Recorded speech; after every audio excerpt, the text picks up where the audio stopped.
लोगों के साथ और स्टॉक मार्केट रिलेटेड हम बात करते हैं कि सबसे पहले कि मार्केट जो है अब बड़े हाई साइड से एक अच्छी खासी करेक्शन ले चुकी है। मतलब ये 67,000 प्लस का हाई लगा था और जो लो लगा है वो 64,000 का लगा है।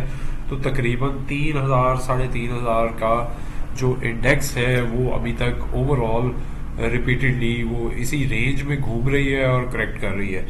और देखा जाए टेक्निकली तो लोग तो बहुत ज़्यादा पैनिक हो रहे हैं कि जी 2,000 पॉइंट की एक दिन करेक्शन आई, ये जैसे लो, फिर उसमें रिकवरी आई और 700-800 पॉइंट्स 900 पॉइंट्स की रिकवरी आई और पता चला जी कि 1100-1200 पॉइंट्स नेगेटिव पे वो जो है ना फिर भी क्लोज हुई।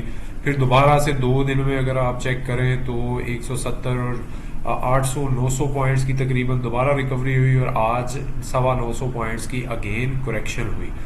तो ओवरऑल देखा जाए व्यू क्या है, तो अभी टेक्निकली मार्केट का जो क्लैरिटी आएगी वो आपको विद इन अ वीक ही आ जाएगी। वो किस तरह से आएगी कि एक तो हमारा जो ये लेवल है, या तो ये कंसोलिडेशन हो रही है, मार्केट दोबारा से रिकंसोलिडेट कर रही है और यहाँ से फिर इस लेवल को ब्रेक करते हुए एक नया हाई बनाएगी 69,500 से 71,000 के दरमियान।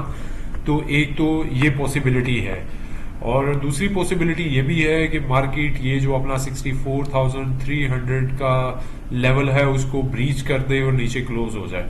तो ओवरऑल मैंने अपना इंडेक्स के अगर हिसाब से आप मूव करते हैं तो आपको ये 64,000 से नीचे अगर मार्केट क्लोज होती है तो आपको एग्जिट लेना चाहिए टेम्पररी, या कम से कम हाफ क्वांटिटी अपनी सेल करके वेट करना चाहिए री एंट्री का। और वो मेरा ख्याल है 61,000 के करीब जाके 61 से 62,000 के दरमियान वो एंट्री का पॉइंट बनेगा।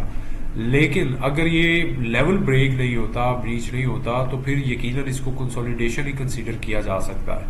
और इसमें जो करेक्शन है, अब जाहिर है मैंने आपने वो मार्केट देखी हुई है, जब ये बहुत ही बड़ी मार्केट बड़ी थी तो ये 49,000 तक गई थी और नॉर्मली हमने 40,000 से 44,000 का लेवल देखा है। उसमें 400-500-800 पॉइंट्स का ड्रैग होना हमें पैनिक समझ आता है, क्योंकि वो मार्केट के इंडेक्स का 2%, 1-1.5%, 2% तक करेक्ट होती थी और फिर भी हम परेशान हो जाते थे। तो अब आप ये देखिए कि इंडेक्स 67,000 टच करके आया है, इसका 2% अगर आप देखें तो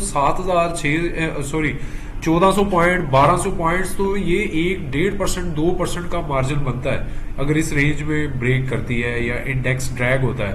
तो आपको अब ये करेक्शन भी इसी के हिसाब से एक्सपेक्ट करनी चाहिए। और दूसरी चीज ये है कि इसमें करेक्शन हैवी वेट ही करते हैं और ये जो रैली चली है आप इसको थोड़ा सा ऑब्जर्व अगर करें तो ये किस लेवल से 44,000 से मार्केट चलते हुए 67,000 तक आ गई है। 23,000 प्लस जो है आपके पॉइंट्स अप गए हैं।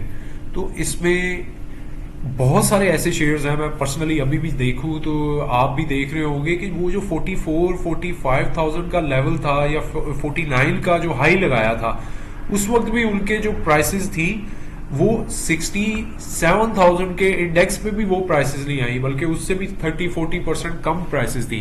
मैं एग्जांपल के तौर पे कहता हूँ, गुल अहमद है, अमरेली स्टील है, ISL है, INIL है, इसी तरह DGKC है, MLCF है। बहुत सारे ऐसे शेयर्स हैं जो कि उस लेवल पे भी अभी तक ये नहीं पहुंचे।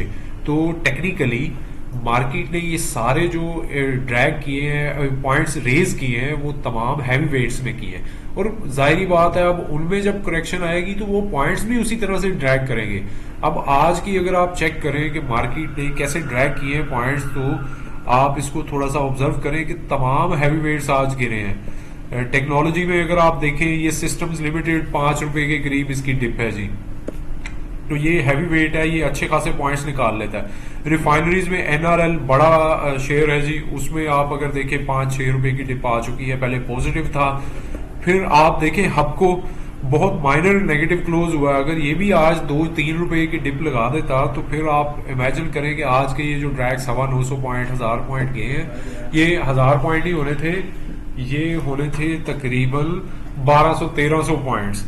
और इसके अलावा अगर हम बात करें ऑयल एंड मार्केटिंग कंपनीज में तो पीएसओ हैवी वेट है और पीएसओ ने ₹5.5 की डिप दिखाई है। अटक पेट्रोलियम हैवी वेट है।